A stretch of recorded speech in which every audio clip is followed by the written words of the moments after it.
Well, it's week 2 of study abroad, and things are just starting. As you can see, I dyed my hair again with the help of my lovely flatmate, Naya. Anyway, she was very, very thorough about it, and I think it ended up pretty good. I like it. I think I'll definitely make an impression on my first day of classes tomorrow. Speaking of which, some of you might be surprised that classes haven't even started yet here, but you have to understand, here it is still summer, and it will be summer for quite some time still. It's been in the 70s and sunny, and it will continue that way for another few weeks. Tomorrow, first day of classes, is supposed to be a really, really lovely day.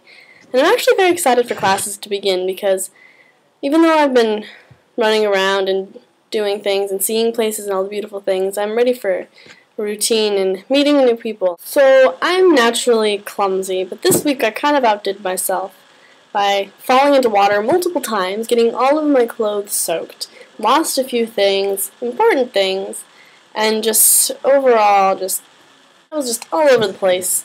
Just all over the place. But amidst all the mishaps and misfortunes, they made some great stories and still had a lot of fun along the way. I guess the most adventuresome thing I did this week was go to the Catlins. My duplex mate bought a car while she was here, and we let her drive, which actually wasn't all that bad, even though the roads are backwards, the driving is backwards, the signaling is backwards. A couple times she would hit the windshield wipers because they're on the side that you're used to having the clickers on, and so, like, when she's trying to turn, the windshield wipers are going whoosh, whoosh, whoosh, and then she's like, "Ah, shoot!" and then hit the clickers and turn the windshield wipers off. It was a beautiful drive and beautiful, beautiful country, and we had a great time. Got to see sea lions and some beautiful birds and beautiful terrain, but it wasn't all roses. In the Catlins, our third stopping point was this really, really cool waterfall, and I, being adventuresome and just being full of energy from the excitement of seeing new things, decided I wanted to go into the pool and walk over to the waterfall. And there were rocks in different areas, and I slipped on one of the rocks and just fell into this pool. Luckily my camera didn't get wet, thank God, but all of my clothes got soaked. It was just a mess. It was kind of a warm day, a little bit windy, so it was cooler, but we still had a lot of the day ahead of us. And then, at that point, I was like, what the hell, I'm already soaked. So I decided to go climb the waterfall. I did make it to the top of the next layer. Luckily, I had a change of pants. So our next stop were these caves that are on the beach, which you can only get to at low tide. And we happened to get to this area at the exact time that low tide was at its peak.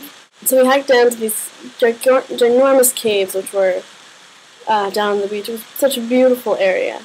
But we learned that there were some caves that were around the corner, and so a few of us decided that we wanted to go around, and I was just following them. Well, anyway, the tide was coming in, so as I was following them, I got my change of clothes, which I changed into because my other clothes were wet, soaked. And so I had to hike back up the trail, soaked. And I changed back into my other clothes because they weren't quite as wet, but the sun was setting and it was getting cold. Oh, and on top of that, we got locked out of the car. The keys were in the trunk of the car. So these nice Canadian folks who came up from the beach tried to help us break into the car, which we had almost gotten. We tried this for like an hour. We were so close, but we couldn't get in. So the nice lady who owned the park, or was looking over the park, drove us to the nearest phone so that Catherine could call the services to come open the car for her.